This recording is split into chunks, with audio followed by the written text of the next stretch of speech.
戻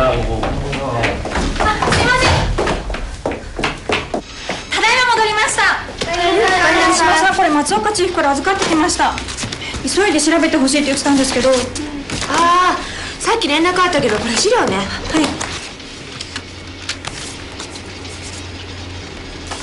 何ですかこれ。熊の写真。これって何をリサーチするんですか？さあ、まずは DVD を見てからね。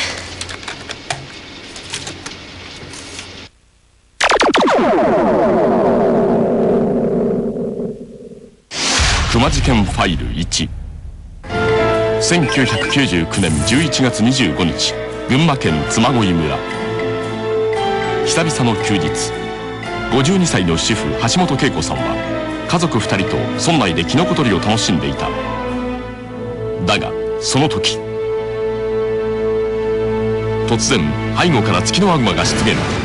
恵子さんは家族の目の前で襲われ、眉間を爪で切り裂かれた上、前足で押し倒され腕を骨折した。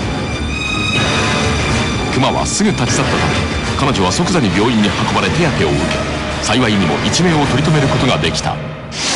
熊事件ファイル2。1999年7月7日、北海道富良野市。それは観光客が行き来する富良野スキー場のホテル街に近い駐車場で起こった。午前2時、旅行者の倉田美代子さんがコンビニで買い物を済ませ車に戻ろうとした時、ふと車の陰に目をやると、そこに一頭の熊が潜んでいたのだ。彼女は慌てて近くに止めておいた車に逃げ込んだ。まさか駐車場に熊が現れるとは。しかもなんと熊は車のボディに体当たりしてきたのである。美恵子さんは恐怖に身をすくめ、なすすべもなかった。その攻撃は2時間にも及び、ついに明け方、熊は山の方へ帰っていった。現場には彼女が逃げる際、足から脱げたサンダルが無残にもボロボロに噛みちぎられた状態で放り出されており、車にも生々しい爪痕が残されていた。地元の人々もまさかホテル街に現れるとはと戦慄を隠せなかった。昨年起きた熊による負傷事件は東日本で53件に上り、遭遇しただけで済んだものを入れると軽く100件を超えると推定される。だが先に見た事件の人々は運が良かったと言わなければならない。なぜなら熊は日本に住む最強の猛獣であり、遭遇者が死亡するケースも少なくないからだ。この後我々が熊と遭遇してしまった時に生き残るための最新対策マニュアルをご紹介しよう。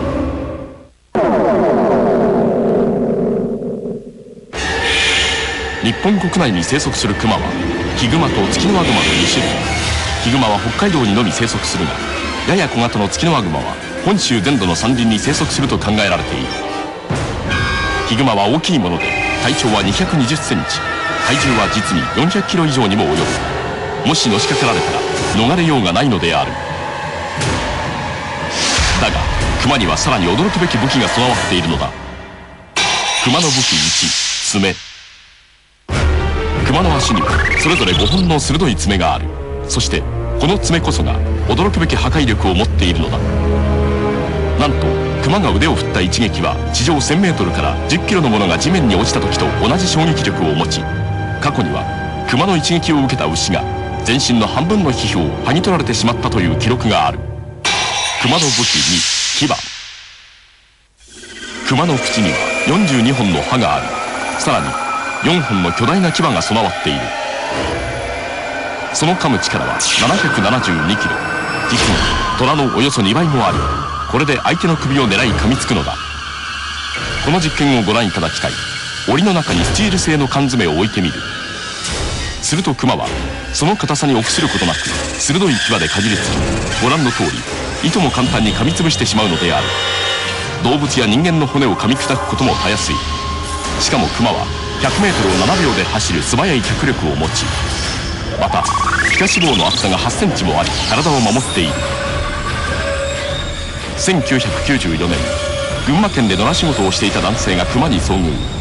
必死に鎌を振り下ろしたが、この脂肪に跳ね返され逆に手首を骨折したという事件まであるのだ。さらにここに驚くべき報告があった。ここ 4,5 年の特徴としては、キャンプ地あるいは行楽地でのそういうばったり出くわして、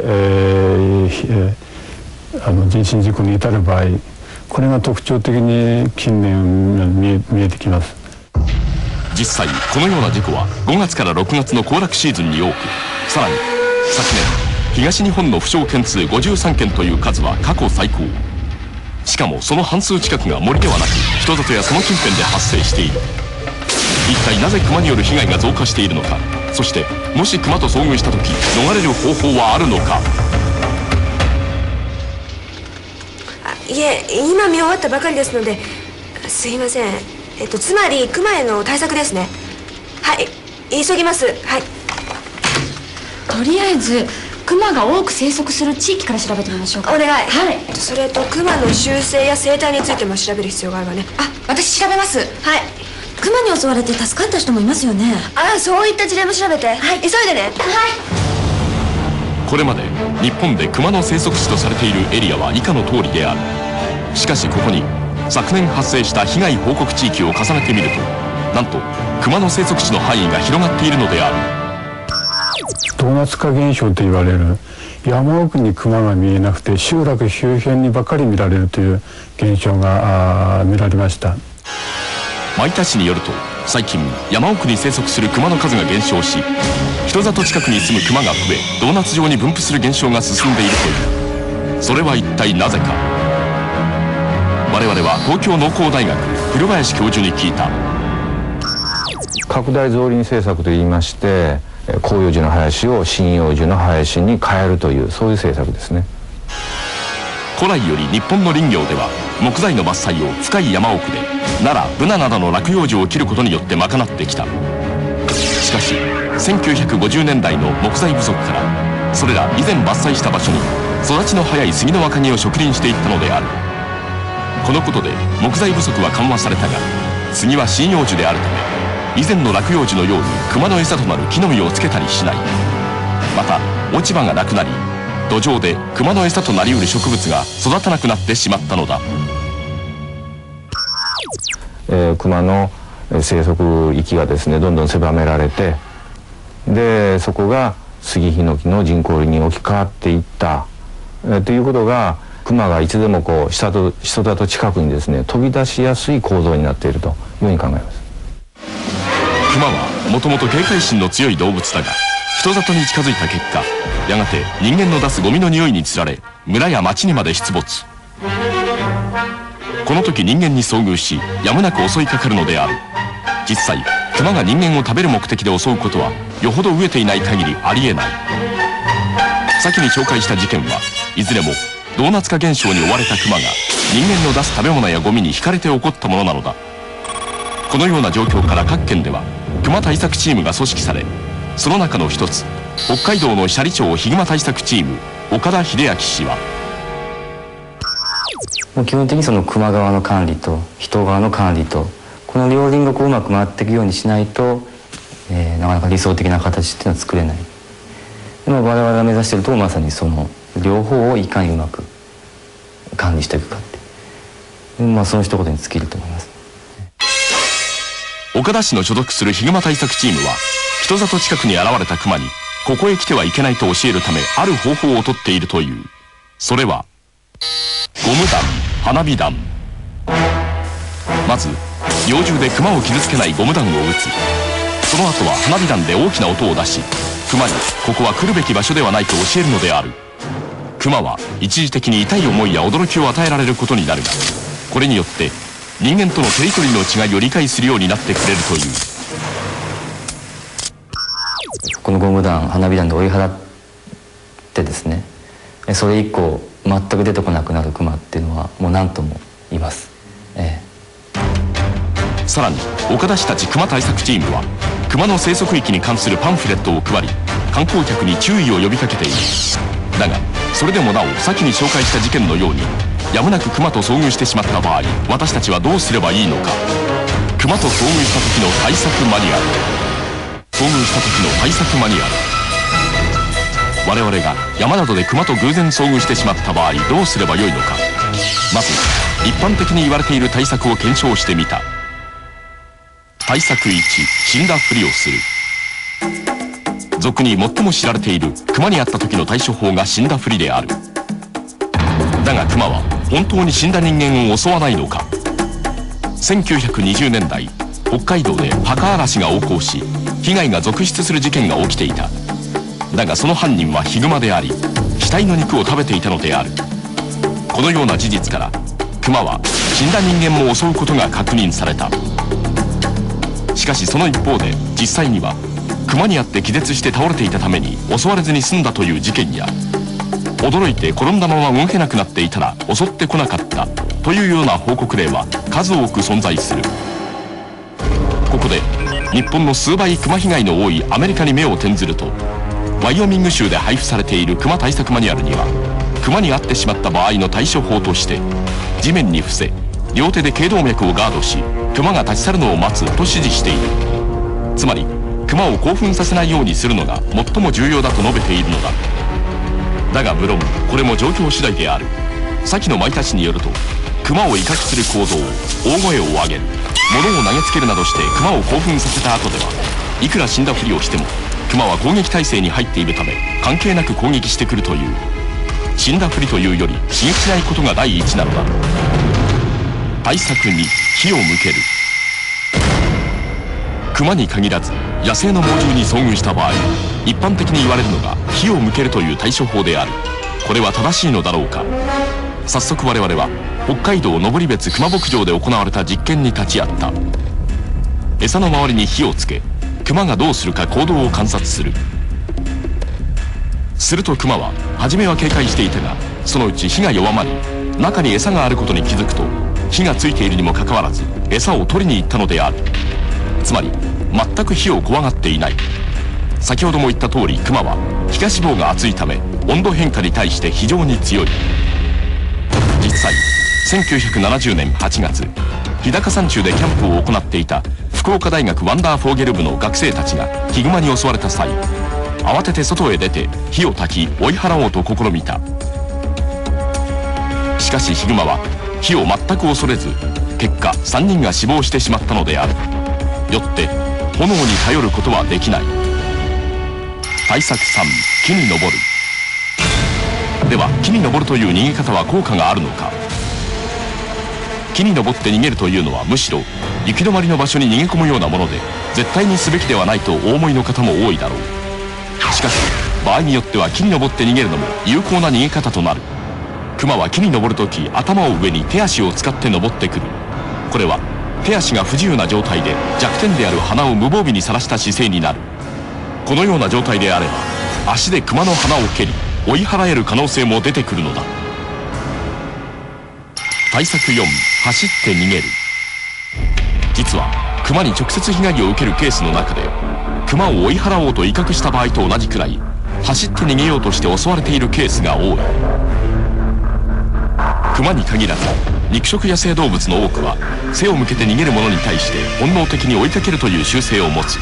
故に熊と遭遇した時に背を向けて走って逃げるという行為は逆に熊の狩猟本能を刺激することになる。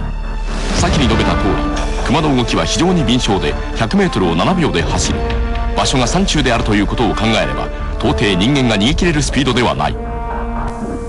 では一体どうやって対処すればよいのか。実はここで重要となるのが遭遇距離。まず 20m から 10m で遭遇した場合、この距離の場合声を出さず熊と目を合わせたままゆっくり後ずさりするのが有効である。熊は目を合わせていると追跡本能を刺激されないため追ってくる可能性はほとんどないという。この実験を見ていただきたい。熊の入り口の前に人形を置き背中を向けて移動した時とゆっくり後ずさりした時の熊の動きを見てみることにした。まずは背中を向け走っていく場合、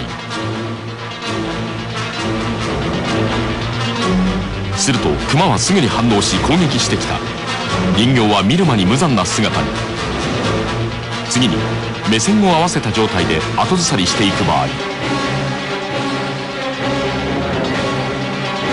今度は全く攻撃してこないのである。しかしこの目を見て後ずさりする方法は熊との距離にある程度余裕がある場合に限られる。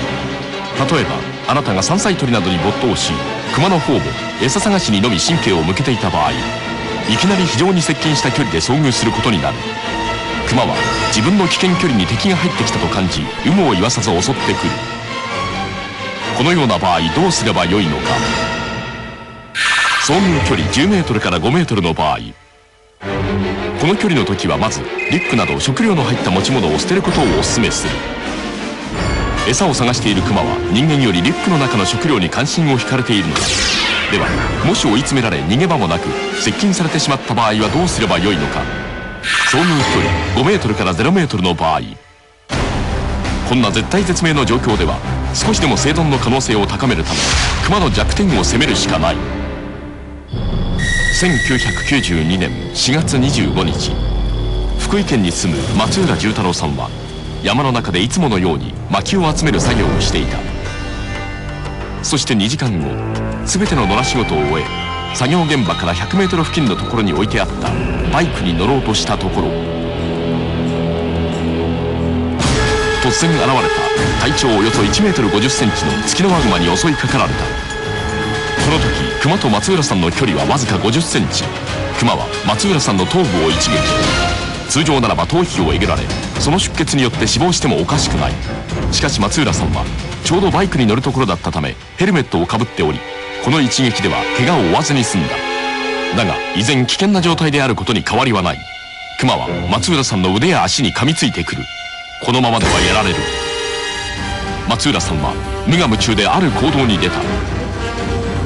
彼は自分の腕にクマが噛みつこうとしたその瞬間、なんとクマの口の中に手を突っ込みその舌を思い切り引っ張ったのである。その痛さに驚いたのかクマは松浦さんを置いて逃走。松浦さんはすぐにその場からバイクで立ち去り事なきを得たのである。なぜクマは逃げたのか。クマの頭部の筋肉の構造を見てみると咀嚼筋の後筋と舌の神経がつながっている。そのため舌をつかまれると顎の筋肉を動かすことができなくなってしまうのである。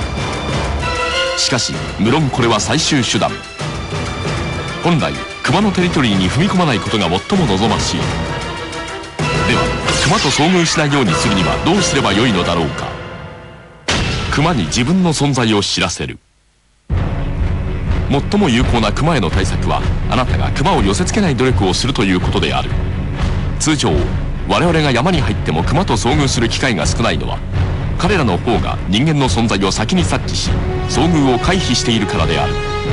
クマの聴力は高音域の音を聞き取る能力に優れている。そのため山歩きの際市販されているクマよけ用の鈴をつけることや常にラジオをつけたまま携帯しクマに自分の存在をアピールしているとクマと遭遇する確率はぐんと低くなる。クマ対策っていうとどうしても直接的にクマをどうにかするっていうことで考えがちなんですけども、実はそのうまくやっていくためのそのポイントっていうのは随分と人間側にあるっていうことは、事実だと思うんですよ。アウトドアライフの楽しみは自然との共存なしには成り立たない。そのためにあなたもより正しい知識を身につけることが不可欠なのである。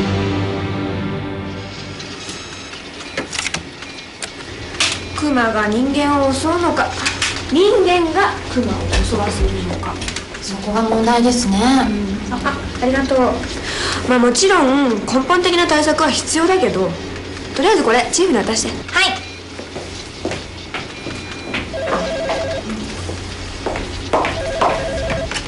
はい、インターネット松岡だけど藤島君、まだ熊のリサーチできてないの？いい加減にしろよ。何日待たせるのよ。早くしてくれよ。もしもし、はい、すいません。俺もね、クライアントからいろいろ言われて大変。今持って行かせましたから。はい、いい加減にしろよ。